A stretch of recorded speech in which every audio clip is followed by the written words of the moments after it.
waaye qodobka ugu dambeeya idinku soo gabagabeynaya waqtiga haasawa wuxuu yahay hagaa waa inaad igu diidaan laakiin way idin anfacayaan aad bay idin anfacayaan wuxuu yahay xiriir ha samayn adigoo aan kuu qorshaysnayn waqtigaa guursanayso. That's a big point. xiriir ha samayn adigoo aan kuu qorshaysnayn waqtigaad guursanayso. 2020 guursanaysaa 19 dhexdiisa guursanaysaa 20 guursanaysaa 30 guursanaysaa ha samayn sababtoo ah marka ay kuu qorshaysan tahay pointiga aad guursanayso waqtiga aad guursanayso marka kuu qorshaysan tahay qofkan waxaad kala sheekaysanaysaa mustaqbalkaaga waxaad la sheekaysanaysaa sidii qof aad rabto inaad la noolaato laakiin haddii kale maxay habeenna waxaad ka sheekaysanaysaa musalsalkii Maria Clara habeenna Fanbroch habeenna bajaajya isjiray habeenka kalena waxa weeye dawladda iyo qolo kale haysa waad ka sheekaysanaysaa laakiin markaad isleedahay 2020 bisha lixaad baan guursanaya muhiim ah inaad lacag haysato haka fikirin dad badan baan inta su'aasha ku yiri waxa dhahay warguurku lacag buu baahan yahay oo lacag la helo waxaan ilaahay waa fududeynaya adiga ka go'naato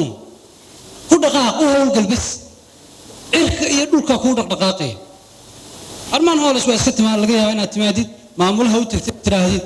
maamul inaan guursadaan rabaa hawlkan free buu ku yahay ilaahay waa ku sakhiray hadda kuma yaqaan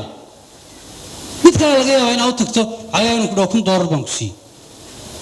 family-gaaga waxa laga yaabaa qaar aadan 20 sano idin saqoon in lacag isaga soo kaadirdiraan guurkan ilaahay waa fududeeyay wax adag maaha laakiin waa saad ka dhigata adiga haddaad tiraahdo 5 habeen baan hotel kareysanayaa fanaaniin baan u yeedhanayaa anigu waxaan rabaa taash $200 maxay iyo waxaas toddobaadka ugu horeeyaad ilaawaysaa wax marka maalinle ah ama wax waqti yar kooban oo joogaya ha ku lumin adi dhaqaalahaaga ku burburin haddaad lacag haysato adiga xaaskaagu vacation u baxa leesiya taga saa u soo raaxaysta meelaha iyo raaca meelaha quruxda badan taga laakiin arooskayga 5,000 baa ku baxaysa gawaarida la gulbinayo $200 baa ku baxaysa gabadha 200 taashan u gulbinaya milxiisadahan dhar u gadaya oo waxaan ilaa 5 milxiisadood baan dhar u iibinaya waxa galaaday milxiisadaha mala guursanay gabadhana guursanaysaa milxiisadaha waxa kama gelin iyadana milxiisadaha ninka waxba kama gelin kama taliya idinka laftiin waxaad tiraahdaa hore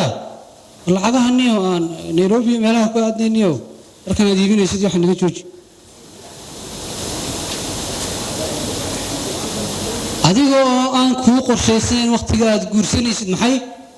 xiriir ha samayn waxa inta badan dhaawacyada keenana saas weey